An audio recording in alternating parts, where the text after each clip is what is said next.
Hi guys, what's up and welcome back to my YouTube channel. It's your girl Zuzu. Right guys, today I'm still talking about this Ibom air incident though. I said, because I saw somebody talking about, was it a post they posted, and then somebody was like, are we not going to rest?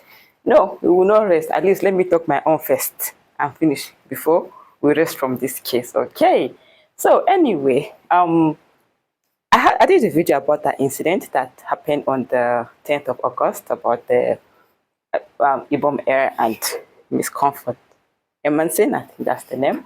So yeah, and finally she came out and gave her own side of the story. So I'm here to just chip in my 2 cents about the turn of events and my honest opinion and my honest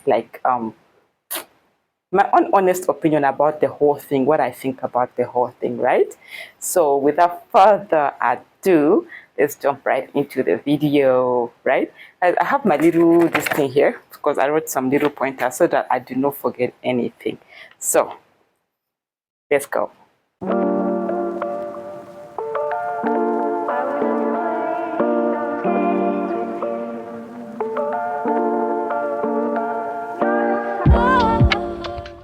Let's start from the cocoa of the matter. What exactly caused this whole kasala, right?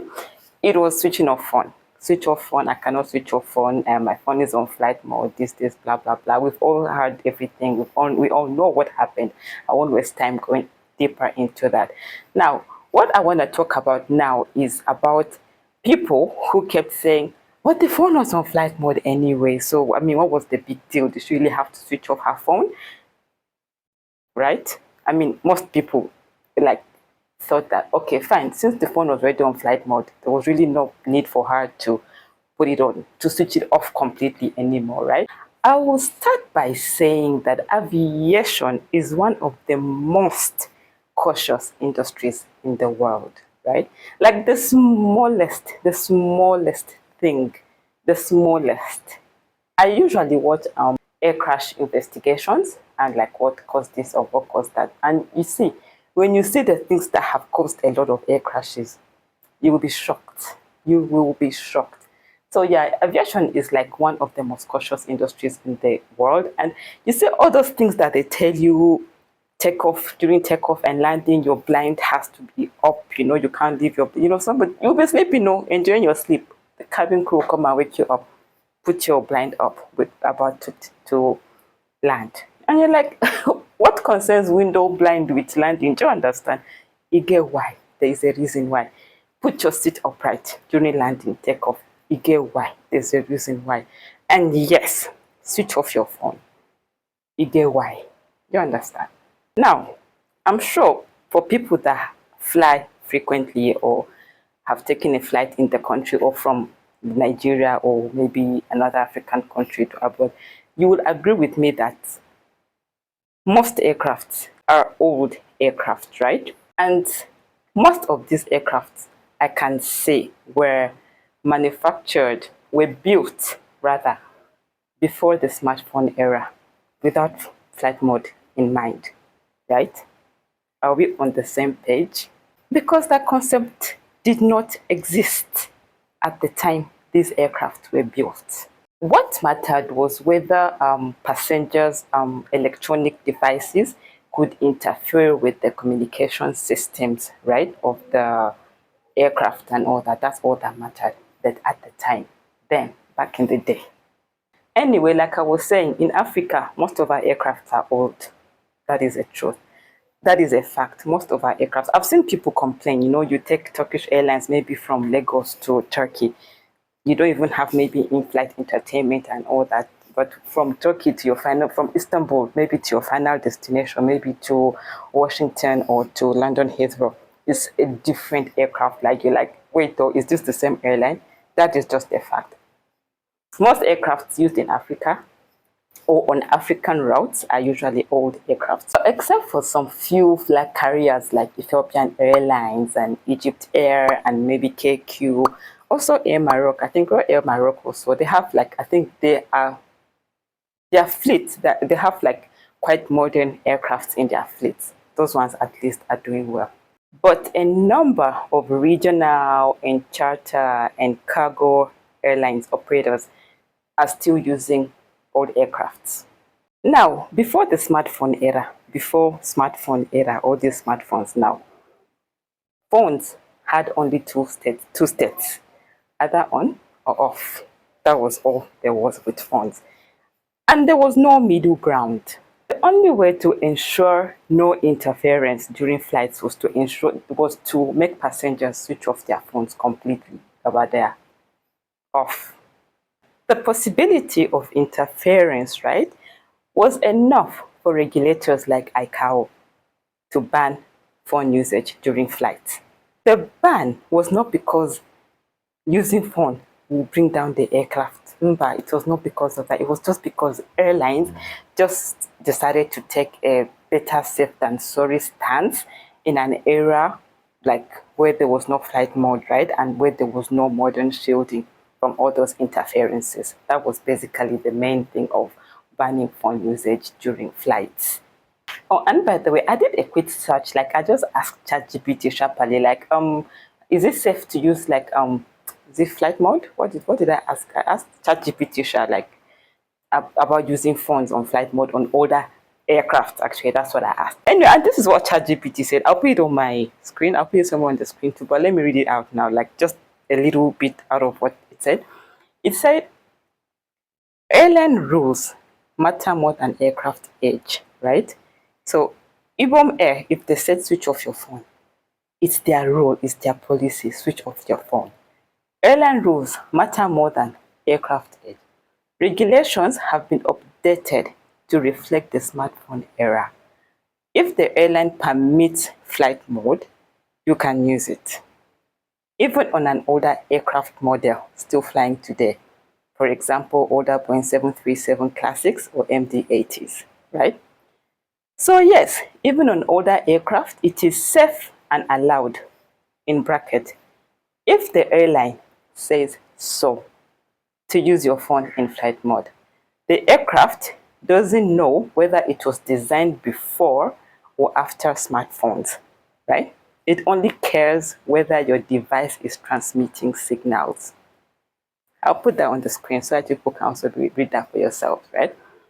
So this is basically for people who kept saying, no, but the phone was on flight mode, the phone was on flight mode. People in Africa are big. People should know that our aircrafts are old. That is just a fact. And for the airline, for the air hostess to insist that the passenger had to switch off her phone, she had a reason. They are the ones that know their aircraft. They know whether it's an old aircraft or if there's something wrong somewhere. They know. That's why and that's their policy, right? Switch off. Like ChatGPT, I said, if the airline says so, then that's what it should be, right? There was also something about the cabin crew. This old people drag the cabin crew. Oh, man, I feel for that lady right now as it is. Fine, she had her own, because there's two sides to every story. Both parties were wrong in this whole thing. That's one thing we need to agree on. Both parties were wrong, right? But anyway, people dragged her for being old and bitter. Even the passenger herself, when she came out to make her statement, her own side of the story, she was like, she would never lay her hands on anybody, especially somebody old enough to be her mother. That means this person is actually young. If somebody like that is old enough to be your mother, and honestly, the cabin crew didn't even look that old to me, to be honest. But anyway, on the part of the older crew, I strongly believe that if that cabin crew, okay, yeah, people were like, they thought cabin crew was supposed to be younger and prettier and all that stuff, blah, blah, blah. In my own opinion, if that cabin crew was a Gen Z or younger than that lady, guys, this thing would have turned out much, much, much different. Like, see, that cabin crew, the younger cabin crew, the younger, more beautiful cabin crew, forget kids of these days, though. She was going to return that same energy the passenger like gave her. Do you understand? They were going to fight. They were going to what are you talking? Like, so I feel like because this cabin crew was much older, she managed to like control herself in a way to even as the passenger kept hitting her, poking her, what she just still stood there. I don't think somebody Miss comfort age or Miss Comfort generation would have tolerated that or taken that. So I think that was like good that the cabin crew was actually an older person. If not, Haba, like I said, if it was somebody her generation, her age, they're going to fight until they come and separate them there. Like my madam said, is later she'll come back and ask them, please, do I still have my job? Because if I don't deal with the passenger, finish. And that is the truth. So, and to be honest, I've seen cabin crew who are older, like 40s, 50s, and they're doing great. They're doing very well. So it's not like as if cabin crew are always, young, pretty, blah, blah, blah, blah, blah, blah, all that. And then there was also an issue of, okay, cabin crew probably need to be taught customer service. Cabin crew need to go undergo customer service training. Well, they actually do. They undergo. Apart from the other trainings they go through, first aid and dangerous goods and all the other things they do, there is CRM and all. There is customer service. They do that. But you know what? Some people are just some people.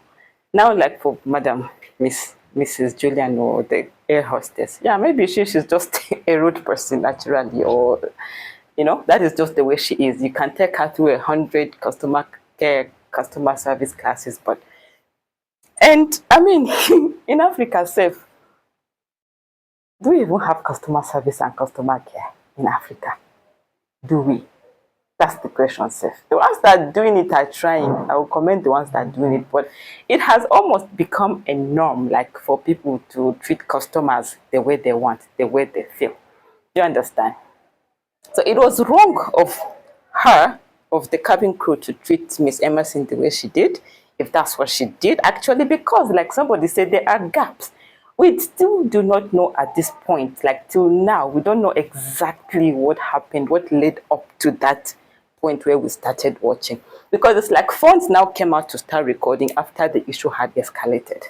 And now the beginning of it, we're just hearing this happened, this happened, this happened, but there's nothing to show. Like we don't have evidence, so we don't know. It's everybody's mouth against the other person's mouth. What I also think was wrong was obviously the part of, recording her when I think her clothes, her top came off, and then they recorded her and shared her video. That was also very bad of the people that recorded. But then again, sadly, that is like the new norm. That is like, how do I even say it? I mean, something. Okay, let me give you guys an example. You will see an accident, right? And then instead of people to help whoever is in that accident, everybody's taking out phones and just, recording like, hey, I'm here at Tulsa Place and there has just been this gas explosion. Oh, there has just been this car accident. This number of people have done. Instead of helping, no, do you understand why? Because they want views. They want, mostly views. It's views. That's it. That's the problem with social media these days. I mean, social media has become something else now. Do you understand? So yeah, it was wrong of people to publish videos of her, like, her exposed body and all that. Now, in fact, I don't know if I should have, if it's good that I'm saving this for last, or if I should have talked about this first. But either way, I'll still talk about it, right? Anger management. Anger management. You see, Miss Emmanson is getting a job of 500,000 naira here. She's getting an all-paid expenses trip to here and this and that and that and this and that. She's getting different things from different places. But what Miss Emmanson actually also needs is an anger management session, because clearly Miss Emmanson doesn't know how to manage her anger, clearly. And people are in jail serving life sentences because they failed to manage their anger. People have lost their lives because they have failed to manage their anger. Because somebody failed to manage their anger, rather, if I could say. Anger management is a very, very, very important something we should all learn. You understand? Now, I'm not saying she shouldn't have gotten angry. She's a human being. We're human beings. I mean, anger anger is an emotion, and it usually, of course, it comes out of like being provoked, or like, feeling like having a feeling of injustice and all that. Lots of things will cause you to be angry, but your reaction, how you react when you're angry, that matters a lot. And Miss Emerson overreacted. Guys, let us just accept that. Let us just accept that she overreacted. And clearly, I think somebody should offer her an anger management session so that in the future, hopefully nothing like this will ever happen to her again or anywhere else. But I hope she learns from this. Maybe next time she will control her anger better. I think it's not even just her. A lot of us, when we get angry, we say things, we do things. But we need to learn how to manage anger, because it can be bad. Like, consequences of not managing your anger can be bad. They can be fatal. Now, there's also something else I wanted to talk about. It was about, like, people kept saying, she had no right to hold her. Okay, yes, she actually had no right to hold her hostage. She wanted to go down. She wanted to go down. And she should just have called the flight, the ground security, airport security, to come and take her. But this is what my own thinking is. I'm sure maybe when they landed and she was now able to call the airport security, I'm sure those people, when she called them, they took their time. We have all experienced this thing. When there's something urgent, like the people, like those kind of people will never ever show any sense of urgency. Do you understand? I'm sure before they even enter car to come, maybe they had to first look for the driver, look for this person, look for that person, look for this person, look for that person. Do you understand? Yet the matter on the aircraft is escalating. That one they did not know. I think that was probably one of the reasons that it took long, and that also just added to the problem. Because honestly, if it was abroad and they called 1212 before even the aircraft comes to a complete staff, airport security will be there waiting. But you see the country we're in, people are in no hurry. Okay, maybe they did know the gravity of the situation, but still, it doesn't matter. They've called you, we have this, we have that, please come. Just carry your people, carry your team and be going to the aircraft, right? But no, I have a feeling they took their time before they got to the aircraft, and that was why this woman now had to make sure that she holds the passenger by herself before the actual people that were supposed to take her off the aircraft actually arrived, right? I mean, there's something I wanted to say. You see this problem of talking like this sometimes, go. Oh, and I forgot to mention, guys, I think it was yesterday, NCAA put out a ban on using like phones on flight mode during takeoff and landing. Miss Emmanson, see what you don't call that. You know what I'm thinking? Now, for content creators who want to do travel videos, some of us now who don't have camera, you cannot record now taking off and landing again. You understand? And those are very nice parts of the video too. I'm so stupid. That's not even the only thing I'm thinking about. But anyway, I remember what I wanted to say. See, if it was abroad that this thing had happened, right? And they called maybe security or something. Because by the time the aircraft touches the ground till the time it gets to a complete full stop, it's a lot of time. Airport security would have been there even before the aircraft came to a complete stop. And remember, Miss Emmanson entered to use the lavatory. She went to use the lavatory, so there was a lot of time. That's why I'm thinking the aircraft security, I think the airport security took their time to get to the scene, right? And this is, I think, the same thing that happened with that Sosoliso aircraft that I think was landed and caught fire. And I'll look for it and put it. There was a Sosoliso flight some time back, long time ago. Before the fire brigade and everybody could come to like put out that fire, I mean, that was something more people could have been saved, unfortunately. But it's just because we're in a country where people do things at their own pace, there's no sense of urgency and no such thing. Do you understand? Yeah. Anyway, let me not talk too much. So now, I have also talked my own. Now we can forget this Comfort Emmanson story. Let us move on to something else. Anyway, thank you guys so much for watching this video. If you liked it, don't forget to give it a thumbs up, share, like, and subscribe. Subscribe. Thank you guys. See you in my next one. Bye.